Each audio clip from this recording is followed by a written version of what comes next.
Perhaps so, Dick, but yon throng is some 9 or 10 miles from us at least, and on my part, even with the glass, I can make nothing of it.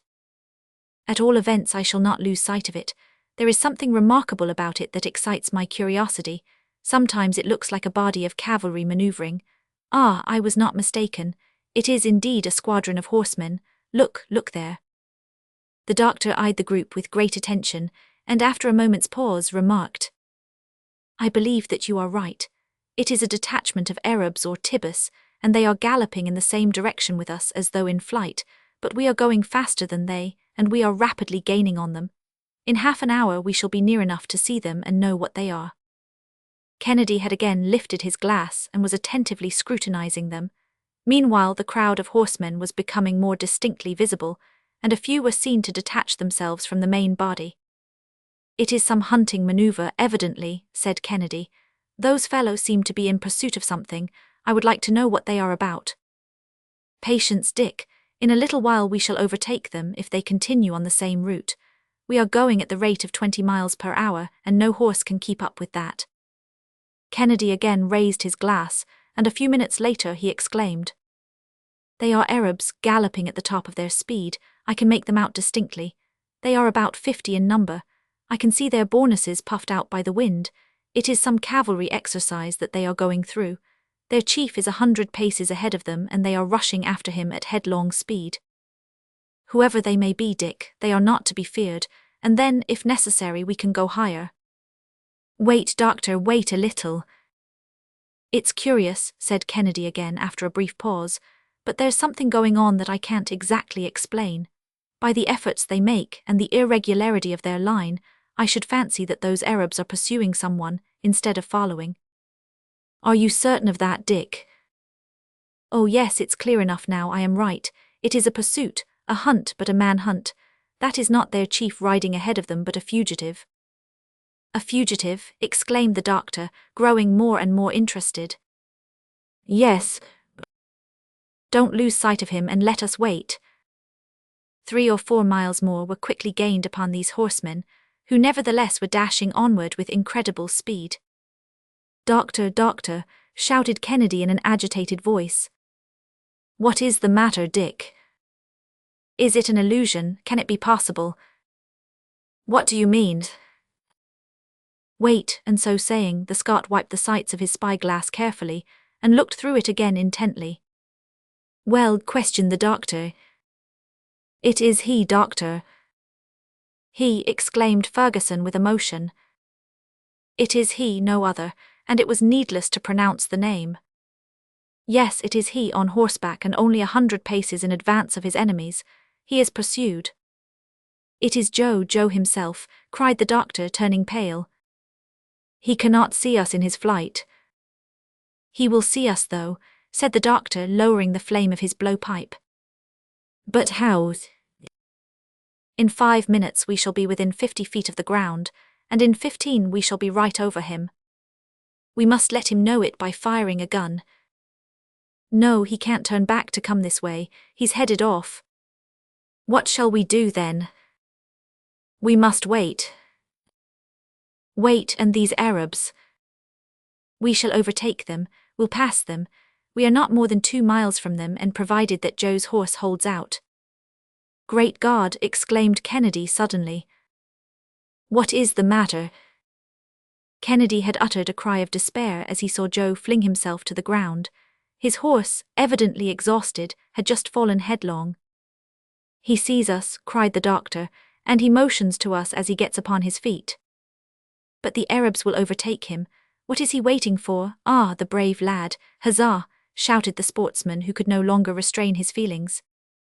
Joe, who had immediately sprung up after his fall, just as one of the swiftest horsemen rushed upon him, bounded like a panther, avoided his assailant by leaping to one side, jumped up behind him on the crupper, seized the Arab by the throat, and, strangling him with his sinewy hands and fingers of steel, flung him on the sand and continued his headlong flight.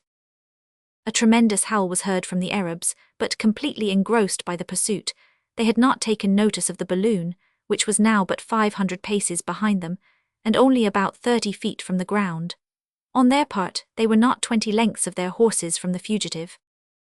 One of them was very perceptibly gaining on Joe, and was about to pierce him with his lance, when Kennedy, with fixed eye and steady hand, stopped him short with a ball that hurled him to the earth. Joe did not even turn his head at the report. Some of the horsemen reined in their barbs and fell on their faces in the dust as they caught sight of the Victoria. The rest continued their pursuit. "But what is Joe about?" said Kennedy. "He don't stop." "He's doing better than that, Dick, I understand him. He's keeping on in the same direction as the balloon. He relies upon our intelligence. Ah, the noble fellow will carry him off in the very teeth of those Arab rascals. We are not more than 200 paces from him." "What are we to do?" asked Kennedy. "Lay aside your rifle, Dick." And the Scot obeyed the request at once. "Do you think that you can hold 150 pounds of ballast in your arms?" "Aye, more than that." "No, that will be enough." And the doctor proceeded to pile up bags of sand in Kennedy's arms. "Hold yourself in readiness in the back part of the car, and be prepared to throw out that ballast at a single effort, but for your life, don't do so until I give the word. Be easy on that point. Otherwise we should miss Joe and he would be lost. Count upon me." The Victoria at that moment almost commanded the troop of horsemen who were still desperately urging their steeds at Joe's heels. The doctor, standing in the front of the car, held the ladder clear, ready to throw it at any moment. Meanwhile, Joe had still maintained the distance between himself and his pursuers, say about 50 feet. The Victoria was now ahead of the party. "Attention," exclaimed the doctor to Kennedy. "I'm ready." "Joe, look out for yourself," shouted the doctor in his sonorous, ringing voice as he flung out the ladder, the lowest ratlins of which tossed up the dust of the road. As the doctor shouted, Joe had turned his head but without checking his horse. The ladder dropped close to him, and at the instant he grasped it, the doctor again shouted to Kennedy. "Throw ballast." "It's done." And the Victoria, lightened by a weight greater than Joe's, shot up 150 feet into the air. Joe clung with all his strength to the ladder during the wide oscillations that it had to describe, and then making an indescribable gesture to the Arabs, and climbing with the agility of a monkey, he sprang up to his companions, who received him with open arms. The Arabs uttered a scream of astonishment and rage. The fugitive had been snatched from them on the wing, and the Victoria was rapidly speeding far beyond their reach. "Master Kennedy," ejaculated Joe, and overwhelmed at last with fatigue and emotion, the poor fellow fainted away, while Kennedy, almost beside himself, kept exclaiming, "Saved, saved." "Saved indeed," murmured the doctor, who had recovered all his phlegmatic coolness. Joe was almost naked. His bleeding arms, his body covered with cuts and bruises, told what his sufferings had been. The doctor quietly dressed his wounds and laid him comfortably under the awning. Joe soon returned to consciousness and asked for a glass of brandy, which the doctor did not see fit to refuse, as the faithful fellow had to be indulged. After he had swallowed the stimulant, Joe grasped the hands of his two friends and announced that he was ready to relate what had happened to him. But they would not allow him to talk at that time, and he sank back into a profound sleep, of which he seemed to have the greatest possible need. The Victoria was then taking an oblique line to the westward. Driven by a tempestuous wind, it again approached the borders of the thorny desert, which the travellers descried over the tops of palm trees, bent and broken by the storm, and after having made a run of 200 miles since rescuing Joe, it passed the 10th degree of east longitude about nightfall. Chapter 37. The Western Route. Joe wakes up, his obstinacy, end of Joe's narrative, Tageley, Kennedy's anxieties, the route to the north, a night near Aghades. During the night, the wind lulled as though reposing after the boisterousness of the day, and the Victoria remained quietly at the top of the tall sycamore. The doctor and Kennedy kept watch by turns, and Joe availed himself of the chance to sleep most sturdily for 24 hours at a stretch. "That's the remedy he needs," said Dr. Ferguson. "Nature will take charge of his care." With the dawn, the wind sprang up again in quite strong, and moreover capricious gusts. It shifted abruptly from south to north, but finally the Victoria was carried away by it toward the west. The doctor, map in hand, recognized the kingdom of Damergu, an undulating region of great fertility. in which the huts that compose the villages are constructed of long reeds interwoven with branches of the asclepia. The grain mills were seen raised in the cultivated fields, upon small scaffoldings or platforms, to keep them out of the reach of the mice and the huge ants of that country. They soon passed the town of Zinder, recognized by its spacious place of execution, in the center of which stands the tree of death. At its foot the executioner stands waiting, and whoever passes beneath its shadow is immediately hung. Upon consulting his compass, Kennedy could not refrain from saying, "Look, we are again moving northward. No matter, if it only takes us to Timbuktu, we shall not complain. Never was a finer voyage accomplished under better circumstances." "Nor in better health," said Joe, at that instant thrusting his jolly countenance from between the curtains of the awning. "There he is, there's our gallant friend, our preserver," exclaimed Kennedy cordially. "How goes it, Joe?" "Oh, why, naturally enough, Mr. Kennedy, very naturally. I never felt better in my life. Nothing sets a man up like a little pleasure trip with a bath in Lake Teachad to start on, eh, Doctor?" "Brave fellow," said Ferguson, pressing Joe's hand. "What terrible anxiety you caused us." "Humph, and you, sir, do you think that I felt easy in my mind about you gentlemen? You gave me a fine fright, let me tell you." "We shall never agree in the world, Joe, if you take things in that style." "I see that his tumble hasn't changed him a bit," added Kennedy. "Your devotion and self-forgetfulness were sublime, my brave lad, and they saved us, for the Victoria was falling into the lake, and once there nobody could have extricated her. But if my devotion, as you are pleased to call my Somerset, saved you, did it not save me too, for here we are, all three of us, in first-rate health. Consequently we have nothing to squabble about in the whole affair." "Oh, we can never come to a settlement with that youth," said the sportsman. "The best way to settle it," replied Joe, "is to say nothing more about the matter. What's done is done. Good or bad, we can't take it back." "You obstinate fellow," said the doctor, laughing. "You can't refuse, though, to tell us your adventures at all events." "Not if you think it worthwhile. But in the first place I'm going to cook this fat goose to a turn, for I see that Mr. Kennedy has not wasted his time." "All right, Joe. Well, let us see then how this African game will sit on a European stomach." The goose was soon roasted by the flame of the blowpipe, and not long afterward was comfortably stowed away. Joe took his own good share, like a man who had eaten nothing for several days. After the tea and the punch, he acquainted his friends with his recent adventures. He spoke with some emotion, even while looking at things with his usual philosophy. The doctor could not refrain from frequently pressing his hand, when he saw his worthy servant more considerate of his master's safety than of his own, and in relation to the sinking of the island of the Bidyamas, he explained to him the frequency of this phenomenon upon Lake Teachad. At length Joe, continuing his recital, arrived at the point where, sinking in the swamp, he had uttered a last cry of despair. "I thought I was gone," said he, "and as you came right into my mind I made a hard fight for it. How, I couldn't tell you, but I'd made up my mind that I wouldn't go under without knowing why. Just then I saw 2 or 3 feet from me, what do you think? The end of a rope that had been fresh cut, so I took leave to make another jerk, and by hook or by crook I got to the rope. When I pulled it didn't give, so I pulled again and hauled away, and there I was on dry ground. At the end of the rope I found an anchor. Ah, master, I've a right to call that the anchor of safety anyhow, if you have no objection. I knew it again. It was the anchor of the Victoria. You had grounded there. So I followed the direction of the rope, and that gave me your direction, and after trying hard a few times more I got out of the swamp. I had got my strength back with my spunk, and I walked on part of the night away from the lake, until I got to the edge of a very big wood. There I saw a fenced-in place, where some horses were grazing, without thinking of any harm. Now there are times when everybody knows how to ride a horse, are there not, doctor? So I didn't spend much time thinking about it, but jumped right on the back of one of those innocent animals, and away we went galloping north as fast as our legs could carry us. I needn't tell you about the towns that I didn't see, nor the villages that I took good care to go around.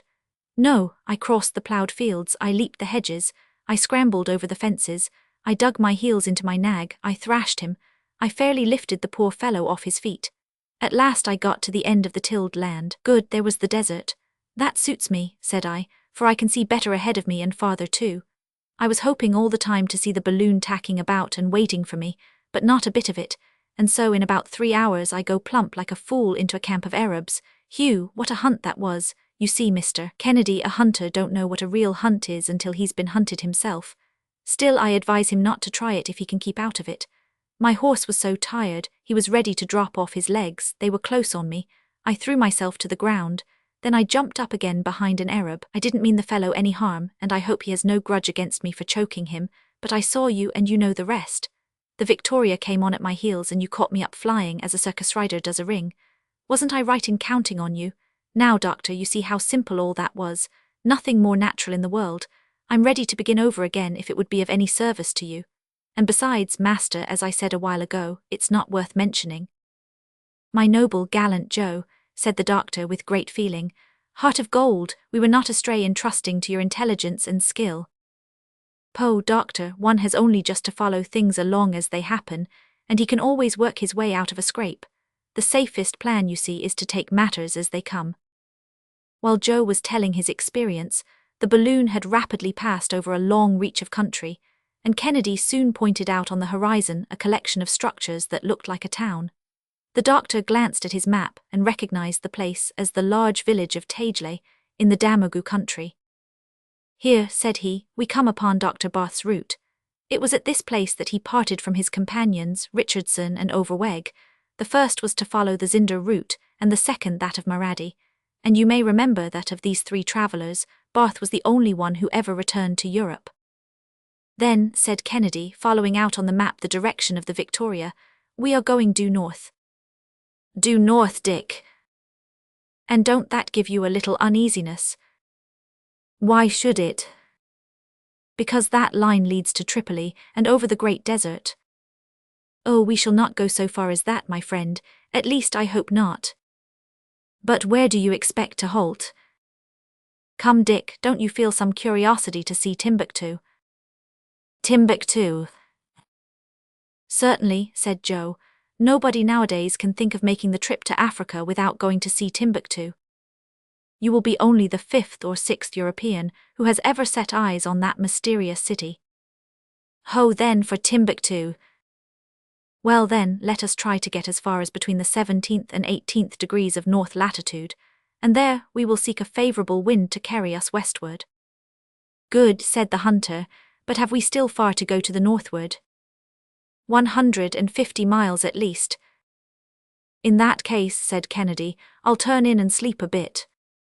Sleep, sir, sleep, urged Joe. And you, doctor, do the same yourself. You must have need of rest, for I made you keep watch a little out of time. The sportsman stretched himself under the awning, but Ferguson, who was not easily conquered by fatigue, remained at his post. In about 3 hours the Victoria was crossing with extreme rapidity an expanse of stony country, with ranges of lofty, naked mountains of granitic formation at the base. A few isolated peaks attained the height of even 4,000 feet. Giraffes, antelopes, and ostriches were seen running and bounding with marvelous agility in the midst of forests of acacias, mimosas, swaths, and date trees. After the barrenness of the desert, vegetation was now resuming its empire. This was the country of the Kaiwas, who veil their faces with a bandage of cotton, like their dangerous neighbours, the Tuaregs. At 10 o'clock in the evening, after a splendid trip of 250 miles, the Victoria halted over an important town. The moonlight revealed glimpses of one district half in ruins, and some pinnacles of mosques and minarets shot up here and there, glistening in the silvery rays. The doctor took a stellar observation and discovered that he was in the latitude of Aghades. This city, once the seat of an immense trade, was already falling into ruin when Dr. Barth visited it. The Victoria, not being seen in the obscurity of night, descended about 2 miles above Aghades in a field of millet. The night was calm and began to break into dawn about 3 o'clock a.m., while a light wind coaxed the balloon westward and even a little toward the south. Dr. Ferguson hastened to avail himself of such good fortune, and rapidly ascending resumed his aerial journey amid a long wake of golden morning sunshine. Chapter 38.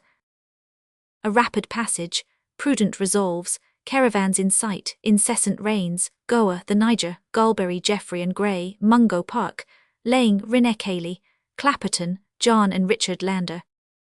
The 17th of May passed tranquilly, without any remarkable incident. The desert gained upon them once more. A moderate wind bore the Victoria toward the southwest, and she never swerved to the right or to the left, but her shadow traced a perfectly straight line on the sand.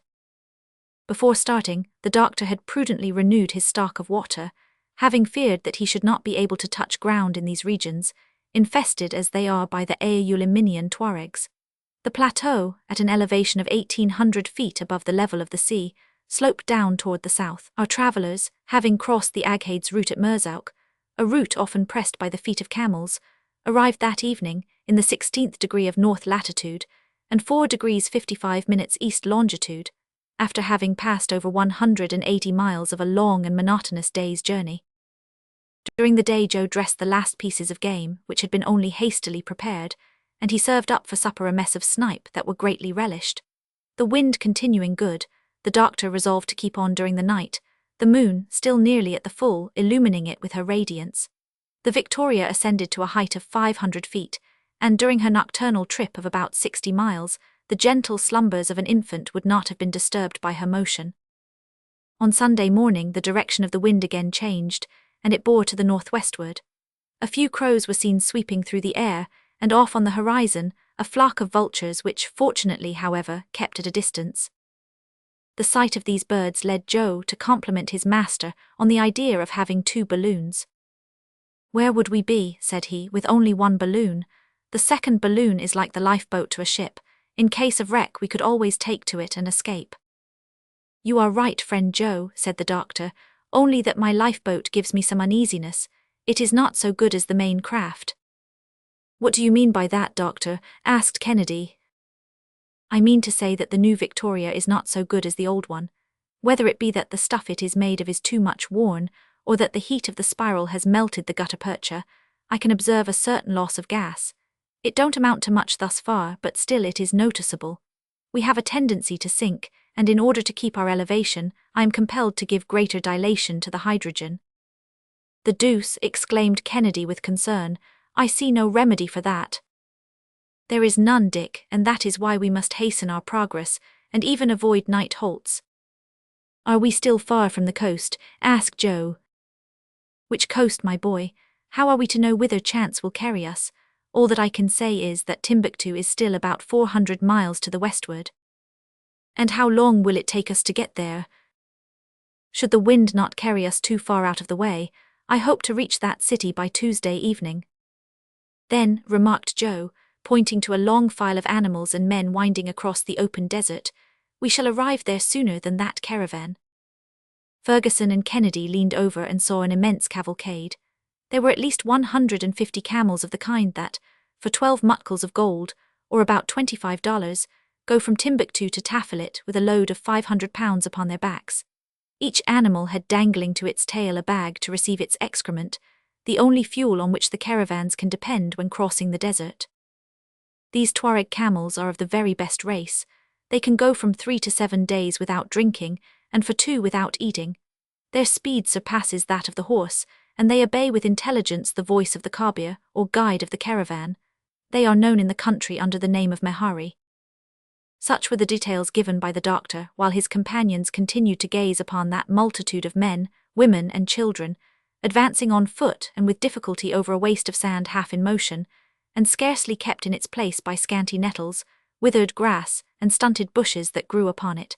The wind obliterated the marks of their feet almost instantly. Joe inquired how the Arabs managed to guide themselves across the desert, and come to the few wells scattered far between throughout this vast solitude. "The Arabs," replied Dr. Ferguson, "are endowed by nature with a wonderful instinct in finding their way. Where a European would be at a loss, they never hesitate for a moment. An insignificant fragment of rock, a pebble, a tuft of grass, a different shade of color in the sand, suffice to guide them with accuracy. During the night they go by the polar star.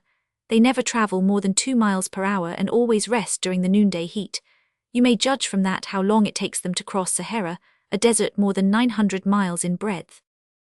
But the Victoria had already disappeared from the astonished gaze of the Arabs, who must have envied her rapidity. That evening she passed 2 degrees 20 minutes east longitude, and during the night left another degree behind her. On Monday the weather changed completely. Rain began to fall with extreme violence, and not only had the balloon to resist the power of this deluge, but also the increase of weight which it caused by wetting the whole machine, car and all. This continuous shower accounted for the swamps and marshes that formed the sole surface of the country. Vegetation reappeared, however, along with the mimosas, the baobabs, and the tamarind trees. Such was the Sanre country, with its villages topped with roofs turned over like Armenian caps. There were few mountains, and only such hills as were enough to form the ravines and pools where the pintados and snipes went sailing and diving through. Here and there, an impetuous torrent cut the roads, and had to be crossed by the natives on long vines stretched from tree to tree. The forests gave place to jungles, which alligators, hippopotami, and the rhinoceros made their haunts. "It will not be long before we see the Niger," said the doctor. "The face of the country always changes in the vicinity of large rivers. These moving highways, as they are sometimes correctly called, have first brought vegetation with them, as they will at last bring civilization. Thus, in its course of 2,500 miles, the Niger has scattered along its banks the most important cities of Africa." "By the way," put in Joe, "that reminds me of what was said by an admirer of the goodness of Providence, who praised the foresight with which it had generally caused rivers to flow close to large cities." At noon the Victoria was passing over a petty town, a mere assemblage of miserable huts which once was Goa, a great capital. "It was there," said the doctor, "that Barth crossed the Niger on his return from Timbuktu. This is the river so famous in antiquity, the rival of the Nile, to which pagan superstition ascribed a celestial origin. Like the Nile, it has engaged the attention of geographers in all ages, and like it also, its exploration has cost the lives of many victims, yes, even more of them than perished on account of the other. The Niger flowed broadly between its banks, and its waters rolled southward with some violence of current, but our travellers, borne swiftly by as they were, could scarcely catch a glimpse of its curious outline. "I wanted to talk to you about this river," said Dr. Ferguson, "and it is already far from us. Under the names of Diuleba, Mayo, Eghariu, Quora, and other titles besides, it traverses an immense extent of country and almost competes in length with the Nile. These appellations signify simply the river, according to the dialects of the countries through which it passes." "Did Dr. Barth follow this route?" asked Kennedy. "No, Dick. In quitting Lake Tchad, he passed through the different towns of Bornu, and intersected the Niger at, say, 4 degrees below Goa. Then he penetrated to the bosom of those unexplored countries which the Niger embraces in its elbow, and after 8 months of fresh fatigues, he arrived at Timbuktu, all of which we may do in about 3 days with as swift a wind as this." "Have the sources of the Niger been discovered?" asked Joe. "Long since," replied the doctor. "The exploration of the Niger and its tributaries was the object of several expeditions, the principal of which I shall mention. Between 1749 and Adamson made a reconnaissance of the river and visited Goria. Fro to 1788, Galbury and Geoffroy travelled across the deserts of Senegambia and ascended as far as the country of the Moors, who assassinated Sognia, Brisson, Adam, Riley, Carchelet, and so many other unfortunate men.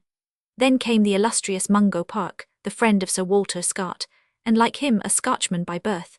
Sent out in 1795 by the African Society of London, he got as far as Bambara, saw the Niger, travelled 500 miles with a slave merchant, reconnoitred the Gambia River, and returned to England in 1797. He again set out on the 30th of January, 1805, with his brother-in-law Anderson, Scott, the designer, and a gang of workmen. He reached Goria, there added a detachment of 35 soldiers to his party, and saw the Niger again on the 19th of August, but by that time, in consequence of fatigue, privations, ill-usage, the inclemencies of the weather, and the unhealthiness of the country, only 11 persons remained alive of the 40 Europeans in the party. On the 16th of November, the last letters from Mungo Park reached his wife, and a year later a trader from that country gave information that, having got as far as Bausa, on the Niger, on the 23rd of December, the unfortunate traveller's boat was upset by the cataracts in that part of the river, and he was murdered by the natives. And his dreadful fate did not check the efforts of others to explore that river. On the contrary, Dick, since then there were 2 objects in view, namely to recover the lost man's papers as well as to pursue the exploration. In 1816 an expedition was organised, in which Major Grey took part. It arrived in Senegal, penetrated to the Fontajalan, visited the Fowler and Mandingo populations, and returned to England without further results. In 1822, Major Laing explored all the western part of Africa near to the British possessions, and he it was who got so far as the sources of the Niger, and according to his documents, the spring in which that immense river takes its rise is not 2 feet broad. Easy to jump over, said Joe. How is that, easy you think, eh? Retorted the doctor. If we are to believe tradition, whoever attempts to pass that spring by leaping over it is immediately swallowed up, and whoever tries to draw water from it feels himself repulsed by an invisible hand. I suppose a man has a right not to believe a word of that, persisted Joe. Oh, by all means. 5 years later it was Major Laing's destiny to force his way across the desert of Sahara, penetrate to Timbuktu and perish a few miles above it, by strangling at the hands of the Awaladshiman, who wanted to compel him to turn Mussulman. Still another victim, said the sportsman. It was then that a brave young man, with his own feeble resources, undertook and accomplished the most astonishing of modern journeys. I mean the Frenchman René Cayley, who, after sundry attempts in 1819 and set out again on the 19th of April, 1827, from Rio Nunes. On the 3d of August he arrived at Time, so thoroughly exhausted and ill that he could not resume his journey until 6 months later in January 1828. He then joined a caravan, and protected by his oriental dress reached the Niger on the 10th of March, penetrated to the city of Jen, embarked on the river and descended it as far as Timbuktu, where he arrived on the 30th of April. In 1760, another Frenchman, Imbert by name, and in 1810, an Englishman, Robert Adams, had seen this curious place. But René Cayley was to be the first European who could bring back any authentic data concerning it. On the 4th of May he quitted this Queen of the Desert. On the 9th, he surveyed the very spot where Major Laing had been murdered. On the 19th, he arrived at El Irwan, and left that commercial town to brave 1,000 dangers in crossing the vast solitudes comprised between the southern and the northern regions of Africa. At length he entered Tangiers, and on the 28th of September sailed for Toulon. In 19 months, notwithstanding 180 days' sickness, he had traversed Africa from west to north. Had Cayley been born in England, he would have been honoured as the most intrepid traveller of modern times, as was the case with Mungo Park, but in France he was not appreciated according to his worth. He was a sturdy fellow, said Kennedy, but what became of him? He died at the age of 39, from the consequences of his long fatigues. They thought they had done enough in decreeing him the prize of the Geographical Society in 1828. The highest honours would have been paid to him in England. While he was accomplishing this remarkable journey, an Englishman had conceived a similar enterprise and was trying to push it through with equal courage, if not with equal good fortune. This was Captain Clapperton, the companion of Denham. In 1829, he re-entered Africa by the western coast of the Gulf of Benin. He then followed in the track of Mungo Park and of Laing, recovered at Bausa the documents relative to the death of the former, and arrived on the 20th of August at Sakatu, where he was seized and held as a prisoner, until he expired in the arms of his faithful attendant Richard Lander. And what became of this Lander? Asked Joe, deeply interested. He succeeded in regaining the coast and returned to London, bringing with him the captain's papers and an exact narrative of his own journey. He then offered his services to the government to complete the reconnaissance of the Niger. He took with him his brother John, the second child of a poor couple in Cornwall, and together these men, between 1829 and, redescended the river from Bausa to its mouth, describing it village by village, mile by mile. So both the brothers escaped the common fate? Queried Kennedy. Yes, on this expedition at least, but in 1833 Richard undertook a third trip to the Niger, and perished by a bullet, near the mouth of the river. You see then, my friends, that the country over which we are now passing has witnessed some noble instances of self-sacrifice, which unfortunately have only too often had death for their reward. Chapter 39. The country in the elbow of the Niger, a fantastic view of the Hambori Mountains, Cabra, Timbuktu, the chart of Dr. Barth, a decaying city, whither heaven wills. During this dull Monday, Dr. Ferguson diverted his thoughts by giving his companions 1,000 details concerning the country they were crossing. The surface, which was quite flat, offered no impediment to their progress. The doctor's sole anxiety arose from the obstinate northeast wind, which continued to blow furiously, and bore them away from the latitude of Timbuktu. The Niger, after running northward as far as that city, sweeps around, like an immense water jet from some fountain, and falls into the Atlantic in a broad sheaf. In the elbow thus formed the country is of varied character, sometimes luxuriantly fertile, and sometimes extremely bare. fields of maize succeeded by wide spaces covered with broomcorn and uncultivated plains. All kinds of aquatic birds, pelicans, wild duck, kingfishers, and the rest, were seen in numerous flocks hovering about the borders of the pools and torrents. From time to time there appeared an encampment of Tuaregs, the men sheltered under their leather tents, while their women were busied with the domestic toil outside, milking their camels and smoking their huge bowled pipes.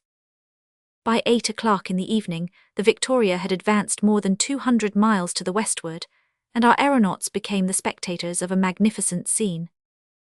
A mass of moonbeams forcing their way through an opening in the clouds, and gliding between the long lines of falling rain, descended in a golden shower on the ridges of the Hambori Mountains. Nothing could be more weird than the appearance of these seemingly basaltic summits. They stood out in fantastic profile against the sombre sky, and the beholder might have fancied them to be the legendary ruins of some vast city of the Middle Ages, such as the icebergs of the polar seas sometimes mimic them in nights of gloom. "An admirable landscape for the mysteries of Udolpho," exclaimed the doctor. "Anne Radcliffe could not have depicted yon mountains in a more appalling aspect." "Faith," said Joe, "I wouldn't like to be strolling alone in the evening through this country of ghosts. Do you see now, master, if it wasn't so heavy, I'd like to carry that whole landscape home to Scotland. It would do for the borders of Loch Lomond, and tourists would rush there in crowds. Our balloon is hardly large enough to admit of that little experiment, but I think our direction is changing. Bravo. The elves and fairies of the place are quite obliging. See, they've sent us a nice little southeast breeze that will put us on the right track again." In fact, the Victoria was resuming a more northerly route, and on the morning of the 20th she was passing over an inextricable network of channels, torrents and streams, in fine, the whole complicated tangle of the Niger's tributaries. Many of these channels, covered with a thick growth of herbage, resembled luxuriant meadowlands. There the doctor recognized the route followed by the explorer Barth when he launched upon the river to descend to Timbuktu. 800 fathoms broad at this point, the Niger flowed between banks richly grown with cruciferous plants and tamarind trees. Herds of agile gazelles were seen skipping about, their curling horns mingling with the tall herbage, within which the alligator, half concealed, lay silently in wait for them with watchful eyes. Long files of camels and asses laden with merchandise from Jen were winding in under the noble trees. Ere long, an amphitheatre of low-built houses was discovered at a turn of the river, their roofs and terraces heaped up with hay and straw gathered from the neighbouring districts. "There's Cabra," exclaimed the doctor joyously. "There is the harbour of Timbuktu, and the city is not 5 miles from here." "Then, sir, you are satisfied?" half-queried Joe. "Delighted, my boy." "Very good, then everything's for the best." In fact, about 2 o'clock, the queen of the desert, mysterious Timbuktu, which once, like Athens and Rome, had her schools of learned men, and her professorships of philosophy, stretched away before the gaze of our travellers. Ferguson followed the most minute details upon the chart traced by Barth himself, and was enabled to recognize its perfect accuracy. The city forms an immense triangle marked out upon a vast plain of white sand, its acute angle directed toward the north and piercing a corner of the desert. In the environs there was almost nothing, hardly even a few grasses, with some dwarf mimosas and stunted bushes. As for the appearance of Timbuktu, the reader has but to imagine a collection of billiard balls and thimbles. Such is the bird's-eye view. The streets, which are quite narrow, are lined with houses only 1 story in height, built of bricks dried in the sun, and huts of straw and reeds, the former square, the latter conical. Upon the terraces were seen some of the male inhabitants, carelessly lounging at full length in flowing apparel of bright colours, and lance or musket in hand, but no women were visible at that hour of the day. "Yet they are said to be handsome," remarked the doctor. "You see the 3 towers of the 3 mosques, that are the only ones left standing of a great number. The city has indeed fallen from its ancient splendour. At the top of the triangle rises the Mosque of Sankor, with its ranges of galleries resting on arcades of sufficiently pure design. Farther on, and near to the Sengungu quarter, is the Mosque of Sidi Yahya and some 2-story houses. But do not look for either palaces or monuments. The sheik is a mere son of traffic, and his royal palace is a counting-house." "It seems to me that I can see half-ruined ramparts," said Kennedy. "They were destroyed by the Feuillans in 1826. The city was 1/3 larger then, for Timbuktu, an object generally coveted by all the tribes, since the 11th century has belonged in succession to the Tuaregs, the Sonrians, the Morocco men and the Feuillans. And this great center of civilization, where a sage like Ahmed Baba owned in the 16th century a library of 1,600 manuscripts, is now nothing but a mere halfway house for the trade of Central Africa. The city indeed seemed abandoned to supreme neglect. It betrayed that indifference which seems epidemic to cities that are passing away. Huge heaps of rubbish encumbered the suburbs, and with the hill on which the marketplace stood, formed the only inequalities of the ground. When the Victoria passed, there was some slight show of movement. Drums were beaten, but the last learned man still lingering in the place had hardly time to notice the new phenomenon, for our travellers, driven onward by the wind of the desert, resumed the winding course of the river, and ere long, Timbuktu was nothing more than one of the fleeting reminiscences of their journey. "And now," said the doctor, "heaven may waft us whither it pleases." "Provided only that we go westward," added Kennedy. "Bah," said Joe, "I wouldn't be afraid if it was to go back to Zanzibar by the same road, or to cross the ocean to America." "We would first have to be able to do that, Joe." "And what's wanting, doctor?" "Gas, my boy. The ascending force of the balloon is evidently growing weaker, and we shall need all our management to make it carry us to the sea-coast. I shall even have to throw over some ballast. We are too heavy." "That's what comes of doing nothing, doctor. When a man lies stretched out all day long in his hammock, he gets fat and heavy. It's a lazybones trip, this of ours, master, and when we get back every body will find us big and stout." "Just like Joe," said Kennedy. "Just the ideas for him, but wait a bit. Can you tell what we may have to go through yet? We are still far from the end of our trip. Where do you expect to strike the African coast, doctor?" "I should find it hard to answer you, Kennedy. We are at the mercy of very variable winds, but I should think myself fortunate were we to strike it between Sierra Leone and Portendick. There is a stretch of country in that quarter where we should meet with friends. And it would be a pleasure to press their hands, but are we going in the desirable direction?" "Not any too well, Dick, not any too well. Look at the needle of the compass. We are bearing southward and ascending the Niger toward its sources." "A fine chance to discover them," said Joe, "if they were not known already. Now couldn't we just find others for it on a pinch?" "Not exactly, Joe, but don't be alarmed. I hardly expect to go so far as that." At nightfall the doctor threw out the last bags of sand. The Victoria rose higher, and the blowpipe, although working at full blast, could scarcely keep her up. At that time she was 60 miles to the southward of Timbuktu, and in the morning the aeronauts awoke over the banks of the Niger, not far from Lake Debo. Chapter 40th. Dr. Ferguson's anxieties, persistent movement southward, a cloud of grasshoppers, a view of Jen, a view of Seago, change of the wind, Joe's regrets. The flow of the river was at that point divided by large islands into narrow branches, with a very rapid current. Upon one among them stood some shepherds' huts, but it had become impossible to take an exact observation of them, because the speed of the balloon was constantly increasing. Unfortunately, it turned still more toward the south, and in a few moments crossed Lake Debo. Dr. Ferguson, forcing the dilation of his aerial craft to the utmost, sought for other currents of air at different heights, but in vain, and he soon gave up the attempt, which was only augmenting the waste of gas by pressing it against the well-worn tissue of the balloon. He made no remark, but he began to feel very anxious.